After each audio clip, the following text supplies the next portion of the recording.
Hey everyone, I'm Gary of the Elysiums here. Welcome to new CD purchases video. Ooh, I should have looked. I think this is 43.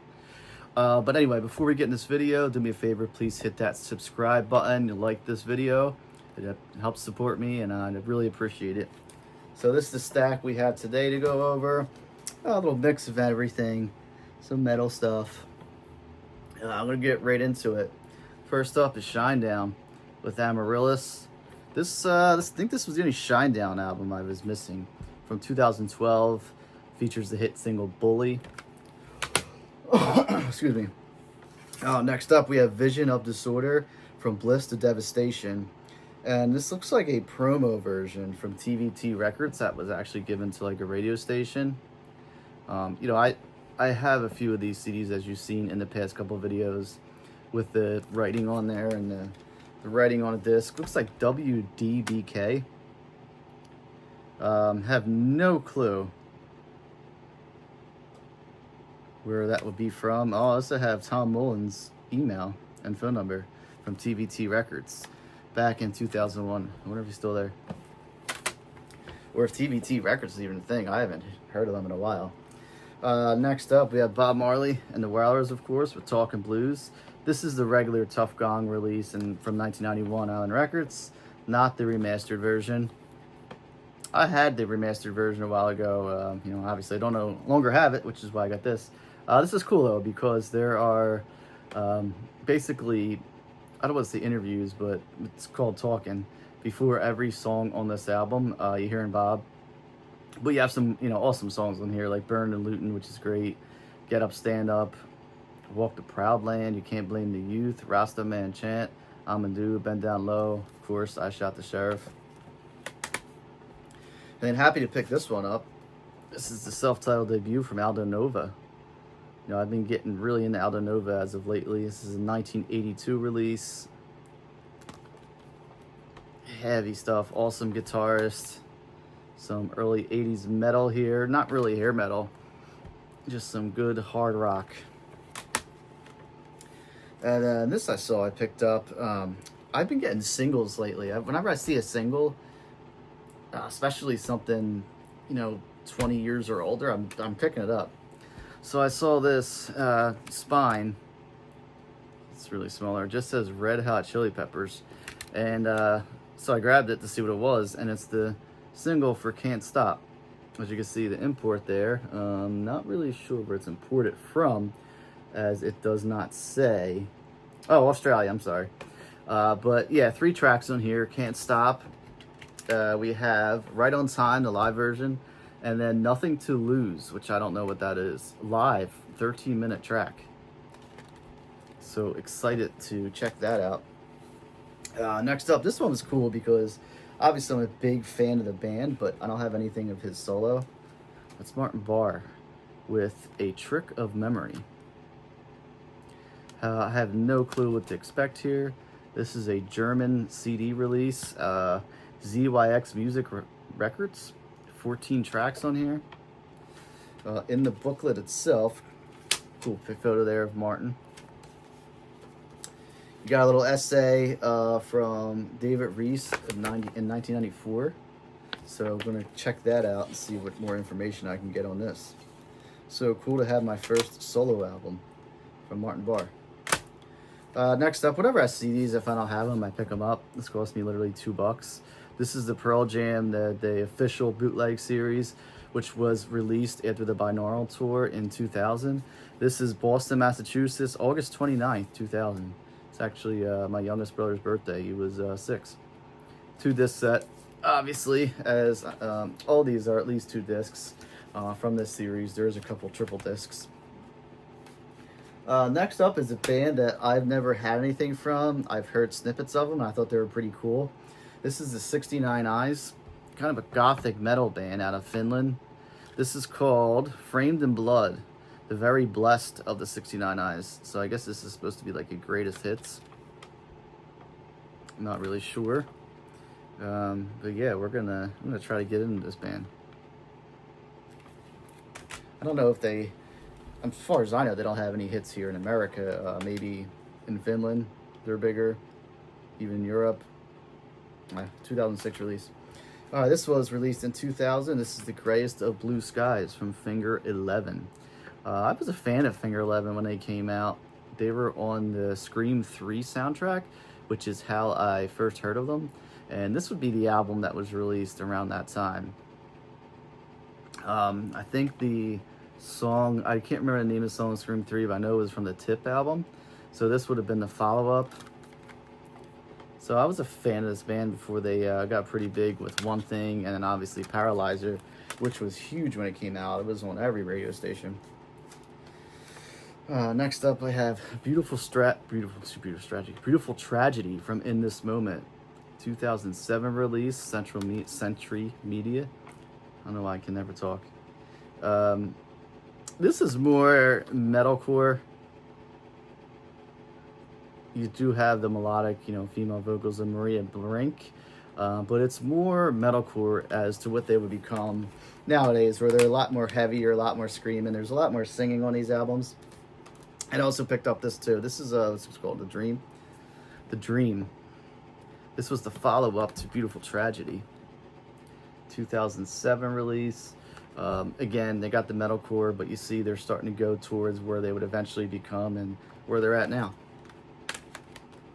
Next up, I thought I had everything from Linkin Park, but turns out I don't. 1,000 Suns. So now I have everything. When was this released? 2010. Produced by Rick Rubin and Mike Shinoda. Not really familiar with this album. I kind of lost touch a little bit with Linkin Park throughout the mid to later 2000s because after Meteora, Hybrid Theory, when it came out, I got it right away and I loved it. Meteora, I don't remember buying that right away. It's kind of like, I think I kind of moved a little bit out of new metal to heavier stuff and classic rock.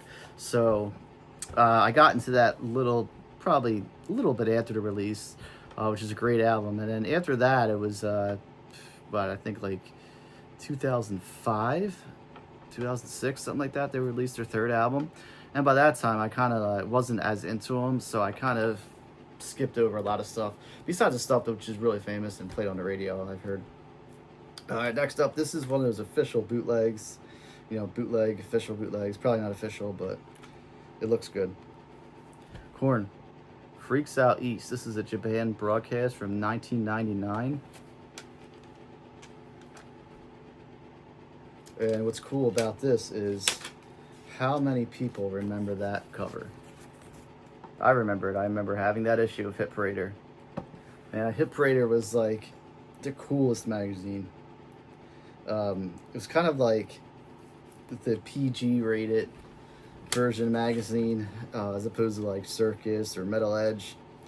I just loved it because they would get posters in every issue. Sometimes you get free gifts.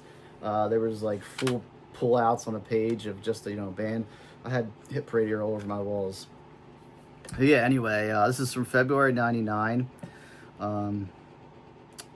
So it's got everything from the debut album, Life is Peachy, and Follow the Leader.